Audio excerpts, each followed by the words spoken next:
Today, we're making sourdough bread in my minivan camper, my Modern Day Covered Wagon, at a park.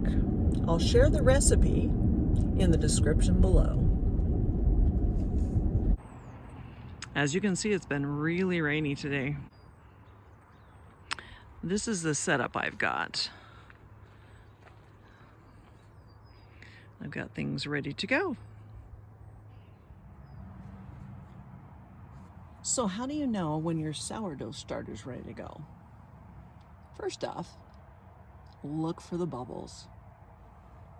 I'm not sure if you'll be able to see the bubbles on the side. There's probably too much reflection. I'm enjoying the sunshine though, but you can sure see the bubbles on the top. I think, I hope. Anyway, the true test of it, oh, you can see it better there maybe.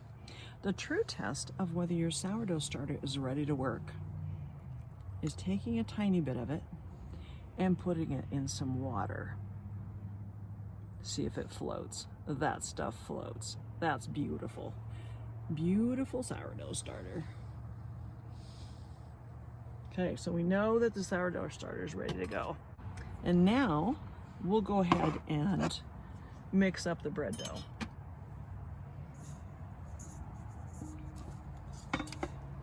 Everybody does sourdough a little bit differently, but by my way of thinking, you get real food when you use sourdough starter. I use flour, and this time, for sake of expediency, I'm using an organic, unbleached flour. It's a wheat flour. I'm using that. I usually use a soft white wheat that I grind. Now I'm going to measure really accurately today, you can see. That's about a teaspoon and a half. And I like to do the dry ingredients first. Everybody has a different idea about how it should do. I do dry ingredients first, and then I add water. And I'm going to add about, to start with, to my 2 cups of flour and my teaspoon and a half of salt, I'm going to add about a half a cup of water to start and see how that goes. It makes a difference how dry your flour is, how damp your air is, how high the humidity is. All those sorts of things make a difference. The type of wheat, soft white wheat that I grind, it takes longer for it to absorb the water. So therefore, I have to watch it more carefully when I'm adding things. Okay.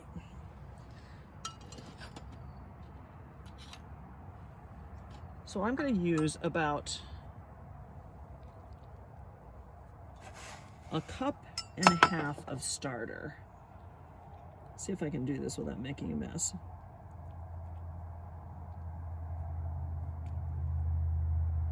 Actually, that's probably about what I had in the jar.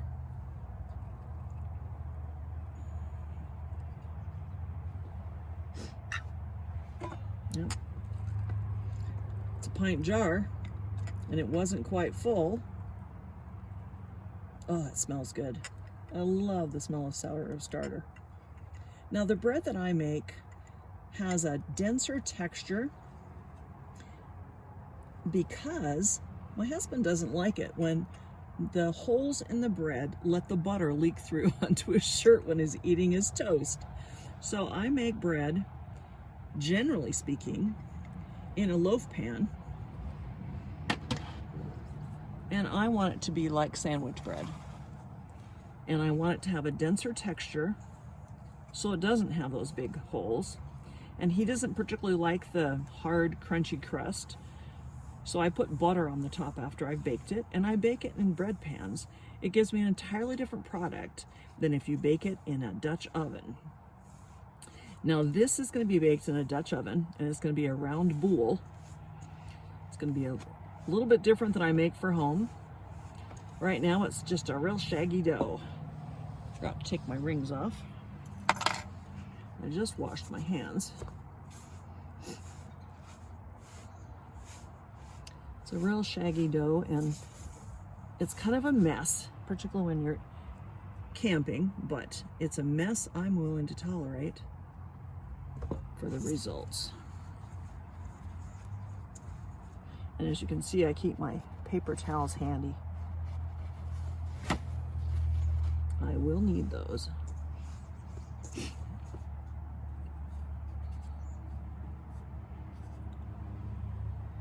Getting your hands in the dough makes a difference. You can feel the way everything is developing. You'll be able to tell after you practice a bit, and I goof it sometimes. I end up with hockey puck bread sometimes, but most of the time I end up with lovely, light, beautiful sourdough bread that makes nice sandwiches and toast and French toast and all those lovely sorts of things. It looks to me like I'm going to need some more water here. I'm making like a half of a recipe from what I usually make. I usually end up with 2 standard size loaves.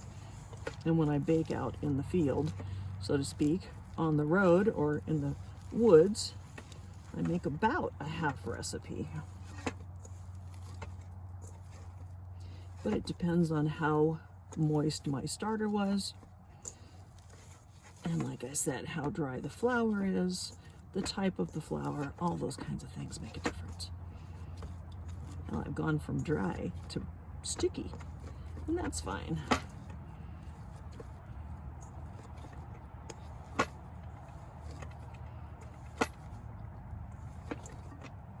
Now there's a couple different schools of thought. Sometimes I knead my bread, and when I'm at home, I generally do knead it.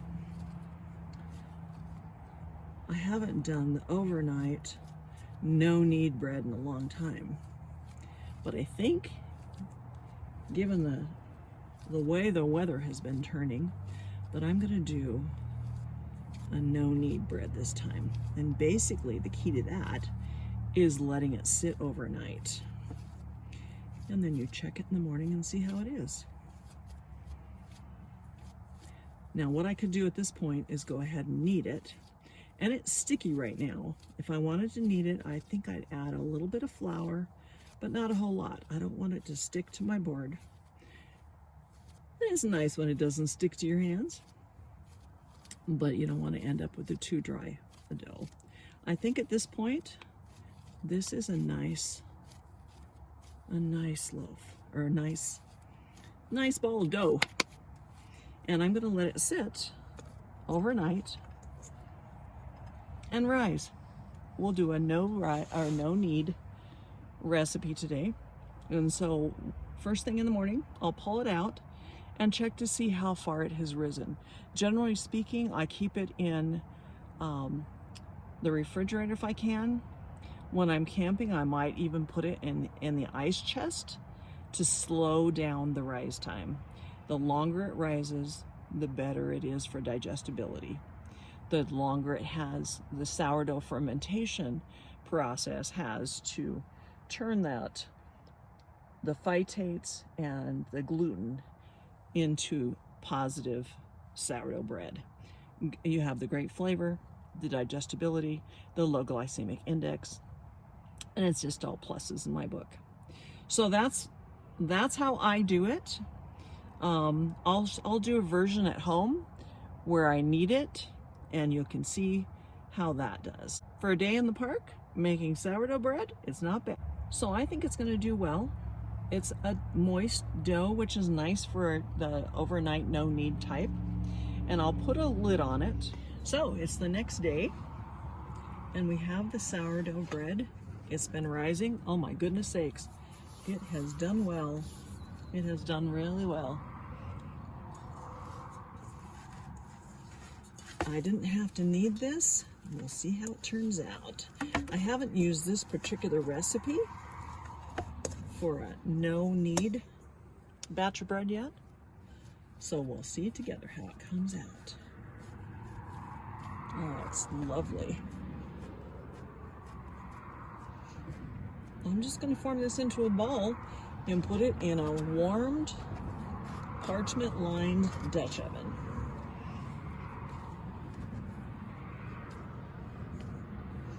really soft.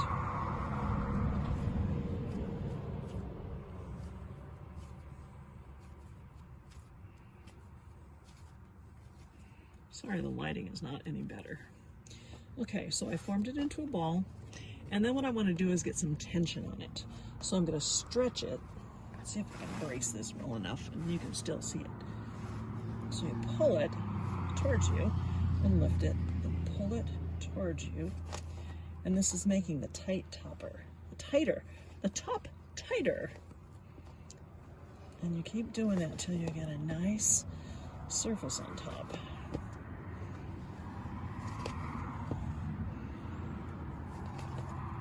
And it's a nice moist dough, but it's not sticking to my hands. So that's lovely. Let's see how this turns out. I'm excited to see. Beautiful stuff. So here's the Dutch oven. It's a 10-inch, but it's not very deep.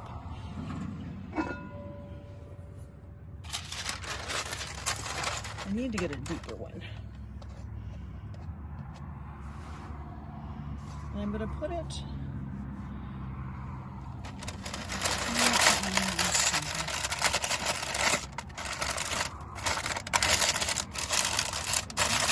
and amazingly, the parchment paper doesn't burn. It gets a little crispy sometimes. But I try to be careful to make sure that the paper's not hanging out over the edge like that. So it's a warm parchment paper Dutch oven.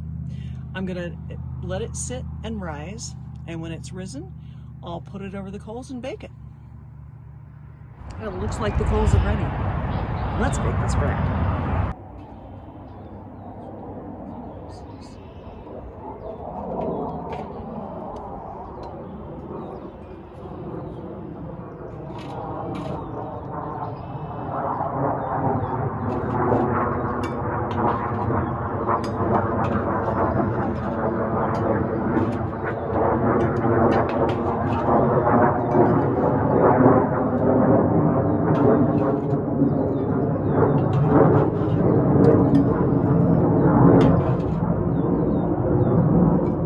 Yum! Sourdough bread. Mixed it up in my minivan. Baked it over the coals in the park. Deliciousness. So here's an example of the two different kinds of bread that I end up with out of this recipe so far. The slice on the bottom is what I get when I knead it for 20 minutes and I bake it in a bread pan in a regular oven. It makes lovely sandwich bread, and it's great for toast and French toast and things like that. The slice on the top is what I baked in the park yesterday over coals in a Dutch oven. Rise as tall and become as light as I like. The difference in the recipe was the same, but what I did differently was the one on the top, I did not knead it at all. The one on the bottom, I kneaded for 20 minutes. So there are lots of no-knead recipes out there. I was just trying to make my recipe a no-knead, and I think it will, given the right support.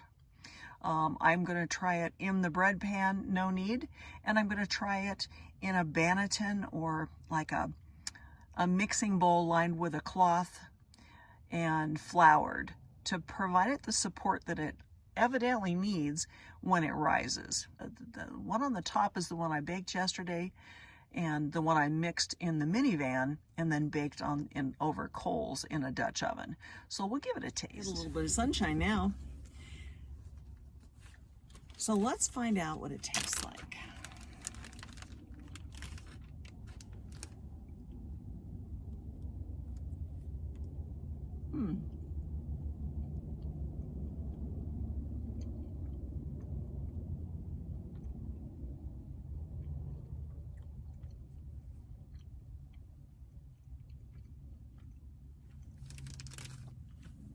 Well, it has a nice sourdough flavor. The crust is chewy, the texture is chewy. It has that wonderful sourdough smell, aroma, but it is much more dense than I like. I like it to be lighter, so like I said, I think I'm going to try letting it rise in a makeshift Benetton, a bowl to provide the support on the side, since I'm trying to bake smaller amounts of bread, since it's just for me on the road. So that's what I think about that. That's gonna be my experiment. I like the no-knead idea though for the van. So I hope you enjoyed seeing my experiment in my minivan, my Modern Day Covered Wagon, and I'll put the recipe in the description below. I used about a half of that recipe. I split it in half. But I hope you enjoyed my experiments as I mixed it in the minivan and then baked it in a Dutch oven over coals in the park. Oh, and by the way, I'm gonna bake sourdough bread in the Traeger at home. A Traeger, if you don't know, is a smoker, a barbecue smoker kind of device, and you can set a temperature on it. So I'm gonna try baking the sourdough bread in a Dutch oven in the Traeger. Watch for that. That should come out in the next couple of days. I hope you enjoy, and safe travels.